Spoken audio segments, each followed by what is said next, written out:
सुप्रभात छात्रों। देखिए, अब तक हमारा पोर्शन कितना हो गया। पहली कविता हो गई नवनिर्माण, जो कि विधा है चतुष्पदी। उसके बाद हमने दूसरा पाठ देखा संस्मरण निराला भाई का।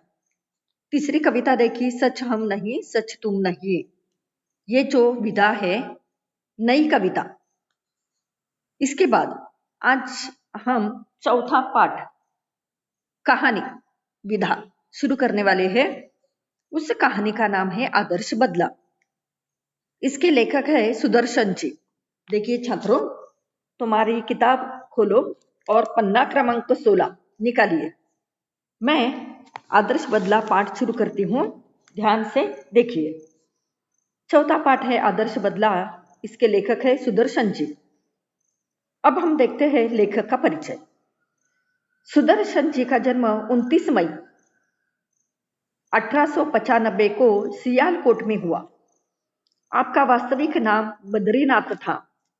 देखिए, यहाँ पर आपको एक वाक्य में जवाब दीजिए, इस तरह का प्रश्न आ सकता है। सुदर्शन जी का वास्तविक नाम बताइए। तो यहाँ पर आपको लिखना पड़ेगा सुदर्शन जी का वास्तविक नाम बद्रीनाथ था। आपने प्रेमचंद की लेखन परंपरा को आगे बढ़ाया है। अब देखिए, यहाँ भी एक प्रश्न साहित्य संबंधी ज्ञान के आधार पर पूछा जा सकता है, जो कि प्रश्न है प्रेमचंद जी की लेखन परंपरा को किसने आगे बढ़ाया। तो आपको लिखना पड़ेगा सुदर्शन जी ने। तो आगे देखिए, साहित्य को लेकर आपका दृष्टिकोण सुधारवादी रहा। आपकी रचनाएं आदर्शोन्मुख यथार्थवाद को रेखांकित करती है। साहित्य सृजन के अतिरिक्त आपने हिंदी फिल्मों की पटकथाएं और गीत भी लिखे। हार की जीत आपकी प्रथम कहानी है और हिंदी साहित्य में विशिष्ट स्थान रखती है। आपकी कहानियों की भाषा सरल, पात्रानुकूल तथा प्रभावोत्पादक है। आपकी कहानियां घटना प्रधान है। रचनाओं में प्रयुक्त मुहावरे आपकी साहित्यिक भाषा को जीवंतता और कथ्य को प्रखरता प्रदान करती है। आपका निधन 9 मार्च 1968 में हुआ, 67 में हुआ। सुदर्शन जी की प्रमुख कृतियां देखिए, पुष्पलता, सुदर्शन सुधा, तीर्थ यात्रा, पनघट उनका कहानी संग्रह है। उसके बाद सिकंदर, भाग्य चक्र उन्होंने नाटक लिखे हैं। भागवती उन्होंने उपन्यास लिखा है। ऑनररी मैजिस्ट्रेट ये प्रहसन उन्होंने लिखा है आदि। अब विधा का परिचय देखिए। विधा का अर्थ है साहित्य। तो साहित्य का परिचय देखिए। कहानी ये कैसी विधा है, तो यहाँ पर उन्होंने बताया है कि कहानी भारतीय साहित्य की प्राचीन विधा है। प्राचीन काल से हम कहानी सुनते आए हैं, पढ़ते आए हैं, लेखक लिखते आए हैं। तो देखिए, ये प्राचीन विधा है, प्रकार है साहित्य का। कहानी जीवन का मार्गदर्शन करती है। कहानी हमें क्या करती है, तो जीवन का मार्गदर्शन करती है। जीवन के प्रसंगों को उद्घाटित करती है, मन को बहलाती है। सुनने में बहुत अच्छा लगता है। छोटे छोटे बच्चे भी रात के समय अपने दादा दादी नाना नानी को कहानी सुनाने का आग्रह करते थे, कहानी सुनते थे और फिर बाद में सो जाते थे। तो देखिए, कहानी करती क्या है, तो मन को बहलाती है। अतः कहानी विधा का विभिन्न उद्देश्यों के अनुसार वर्गीकरण किया जाता है। तो अनेक प्रकार के कहानी का वर्गीकरण होता है। सरल सीधी भाषा, मुहावरों का सटीक प्रयोग, प्रवहमान शैली कहानी की प्रभाव उत्पादकता को और ज्यादा वृद्धिगत करती है, बढ़ाती है। तो इसी तरह से हमने विधा का परिचय देखा। अब हम आदर्श बदला ये कैसी कहानी है देखेंगे सारांश के रूप में। पाठ का परिचय। प्रस्तुत पाठ में लेखक ने बदला शब्द को अलग ढंग से व्याख्यायित करने का प्रयास किया है। बदला का अर्थ है प्रतिशोध लेना। तो देखिए, यदि वह बदला किसी के मन में उत्पन्न हिंसा को समाप्त कर उसे जीवन का सम्मान करने की सीख देता है तो वह आदर्श बदला कहलाता है। तो देखिए, बदला भी है, प्रतिशोध भी है, लेकिन इसका रूप कैसा है? तो आदर्श है।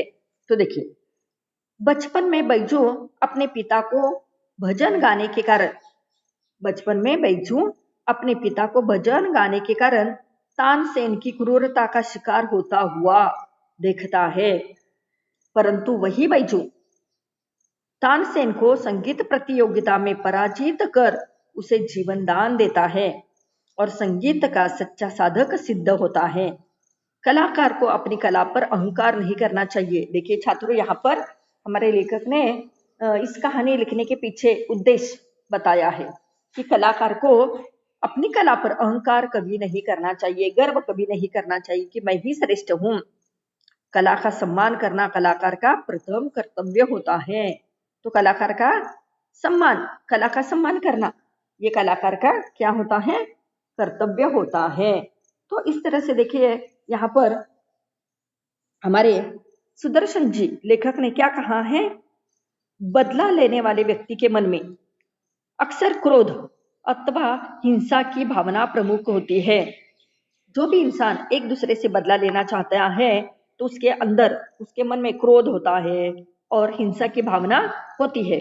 इतना ही नहीं, मौत का बदला, मौत से लेने की अनेक घटनाएं प्रसिद्ध है। हम रोज अखबारों में देखते हैं, पढ़ते हैं, टीवी पर ऐसी खबरें सुनते हैं, देखते हैं कि एक ने दूसरे का खात्मा किया, उसे मार डाला। छोटे छोटे कारण होते हैं, वजह होती है, लेकिन फिर भी उस व्यक्ति के मन में उसे प्रतिशोध लेने की भावना उमड़ जाती है, तो वो किसी दूसरे की हत्या करने पर उतारू हो जाता है। परंतु प्रस्तुत कहानी में लेखक ने बदला लेने का अनूठा आदर्श प्रस्तुत किया है। बचपन में बैजू अपने पिता को भजन गाने के अपराध में तानसेन की क्रूरता का शिकार होता हुआ देखता है, परंतु वही बैजू आगे चलकर तानसेन को संगीत प्रतियोगिता में हराकर उसे जीवन दान दे देता है। लेखक ने इस कहानी के माध्यम से बैजू बावरा को आदर्श बदला लेते हुए दर्शाया है। पाठक का मन जो है वह बदलने का प्रयास यहाँ पर हमारे लेखक ने किया है। कहानी बहुत पुरानी है। देखिए छात्रों, ये कहानी है जब हमारे देश पर अकबर बादशाह का राज्य हुआ करता था। वैसे देखा जाए तो अकबर ये मुगल राजा थे, लेकिन उन्होंने इस देश में ज्यादा क्रूरता नहीं फैलाई थी, उन्हें अच्छा कहा जाता था। तो उसी समय की ये कहानी है, अकबर के दरबार की कहानी है। तो अकबर के दरबार में 9 रत्न थे, ऐसे कहा जाता है। 9 रत्न का अर्थ है 9 अलग अलग क्षेत्र में प्रसिद्ध ऐसे व्यक्ति को उन्होंने अपने राज्य के पद पर बिठाया था। उसमें अनेक व्यक्ति है, आपको तो मालूम है अकबर के दरबार में 9 रत्न। बिरबल है, बचपन में आपने बिरबल की कहानी, अकबर बिरबल की कहानियां बहुत पढ़ी होगी, सुनी होगी। उसके बाद है संत रैदास, उन्हीं के काल में हो गए। उसके बाद तानसेन, जो कि संगीत सम्राट माने जाते हैं।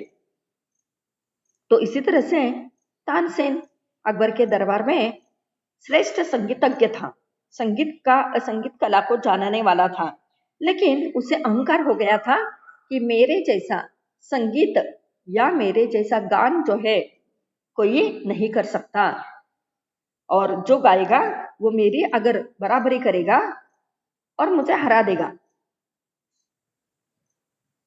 तो वो जो व्यक्ति है उसे सूली पर लटका सकता है। और तानसेन से अगर वो हार गया तो उसे भी तानसेन क्या करने वाले हैं? तो सूली पर लटकाने वाले हैं। तो इसी प्रकार का कड़ा कानून जो है इस दरबार में तानसेन ने बनाया था। इसी ये कहानी है। फिर हम आगे देखते हैं क्या होता है। तो देखिए, प्रभात का समय है। प्रभात का समय आसमान में बरसती हुई प्रकाश की किरणें संसार पर नवीन जीवन की वर्षा कर रही थीं। 12 घंटों के लगातार संग्राम के बाद प्रकाश ने अंधेरे पर विजय पाई थी। इसी खुशी में फूल झूम रहे थे। अब देखो यहाँ पर आपको संजाल पूछा जाएगा कि सवेरे का समय है, प्रभात का समय है, आसमान में धीरे धीरे सूर्य भगवान जो है किरणें फैला रहे हैं और 12 घंटे रात के गुजर जाने के बाद संग्राम, लगातार संग्राम माने युद्ध, तो रात के समय में 12 घंटे रात के होते हैं, तो खत्म होने के बाद सूर्योदय हो गया। प्रकाश ने अंधेरे पर विजय प्राप्त की और इसी में सवेरे सवेरे का वातावरण कितना अच्छा होता है। देखिए, इसी खुशी में फूल झूम रहे थे, पक्षी मीठे गीत गा रहे थे, पेड़ों की शाखाएं खेल रही थी और पत्ते तालियां बजा रहे थे एक दूसरे पर। देखो, पत्ते हवा के कारण झूम रहे थे और तालियां बजा रहे थे। चारों तरफ खुशियां झूम रही थी, चारों तरफ गीत गूंजते थे।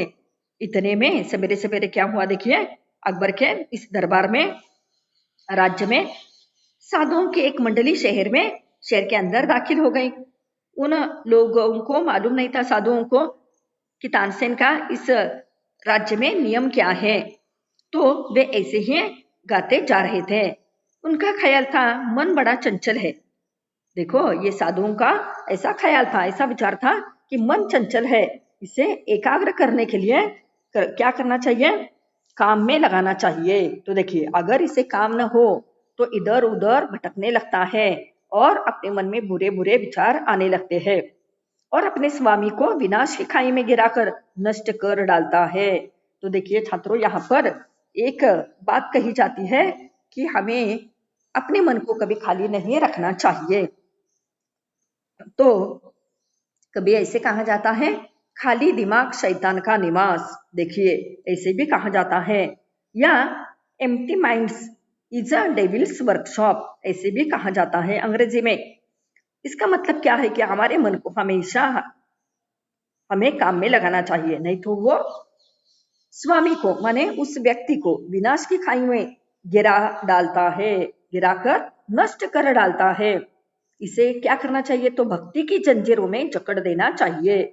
और इसी तरह से साधु गीत गाते जा रहे थे। क्या कह रहे थे, देखो गीत कौन सा है, सुमर सुमर भगवान को, मूर्ख मत खाली छोड़ इस मन को। तो इसी प्रकार का भगवान का स्मरण करते करते, नाम स्मरण करते करते वे ऐसे ही इस राज्य में पधारे और जा रहे थे। देखिए, जब संसार को त्याग चुके थे, उन्हें सुर ताल की क्या परवाह थी, बेचारे संसार को तो त्याग ही चुके थे। सुर ताल की परवाह किए बगैर वे ऐसे ही गाते जा रहे थे। कोई ऊंचे स्वर में गा रहा था तो कोई मुंह में गुनगुना रहा था। और लोग क्या कहते हैं, इन्हें इसकी जरा भी चिंता नहीं थी। लोग हमारे आवाज को क्या कहेंगे, इसकी परवाह उन्होंने नहीं की थी। वे अपने ही राग में मग्न थे कि सिपाहियों ने आकर घेर लिया। देखो, इस राज्य के कानून के अनुसार सिपाही भागते आए और उन साधुओं को उन्होंने हथकड़ियां पहना दी और अकबर बादशाह के दरबार को ले चले। देखो, अब होता क्या है आगे देखिए। यह वह समय था कि जब भारत में अकबर की तूती बोलती थी। अंडरलाइन कीजिए, तूती बोलना मुहावरा है, बोलबाला होना। अकबर का बोलबाला था और उसके मशहूर रागी माने गायक तानसेन ने ये कानून बनवा दिया था। कौन सा कानून है, देखिए, कि जो आदमी राग विद्या में उसकी बराबरी न कर सके, कानून देखिए, जो आदमी राग विद्या में उसकी बराबरी न कर सके वह आगरे की सीमा में गीत ही न गाए और जो गाए उसे मौत की सजा दी जाएगी। इतना बड़ा कानून उसने इस राज्य में बनाया था। अब बेचारे वनवासी साधुओं को तो पता ही नहीं था, परंतु अज्ञान भी तो अपराध होता है ना, मालूम नहीं है, ये भी उनका अपराध था। अज्ञान भी अपराध है। मुकदमा दरबार में पेश हुआ। तानसेन ने राग विद्या के कुछ प्रश्न किए जो साधुओं को इनके उत्तर देना नहीं आ सका, नहीं दे पाए। साधु उत्तर में मुंह ताकने लगे। अंडरलाइन कीजिए, मुंह ताकना मुहावरा है, देखना, मुंह को देखना, एकटक देखना। अकबर के होंठ हिले और सभी साधु तानसेन की दया पर छोड़ दिए। अकबर ने कहा, जो तुम फैसला करना चाहते हो, तानसेन को कहा कि तुम्हें जो मंजूर है, तुम जो फैसला करना चाहते हो कर सकते हो। दया निर्बल थी, वह इतना भार न सहन कर सके, मृत्यु दंड की आज्ञा हुई। तानसेन कठोर थे, उन्होंने इन सारे साधुओं को मृत्यु दंड माने फांसी देने का हुक्म दे दिया। केवल एक 10 वर्ष का बच्चा छोड़ा गया। क्यों छोड़ा गया? तो इसका कारण क्या है? देखिए, बच्चा है, इसका दोष ही नहीं, यदि है भी तो क्षमा के योग्य, मासूम है, निष्पाप है, इसलिए उस बच्चे को छोड़ दिया। यहाँ तक हमने देखा। इसके आगे हम दूसरे भाग में देखेंगे। तब तक के लिए धन्यवाद। तो देखिए,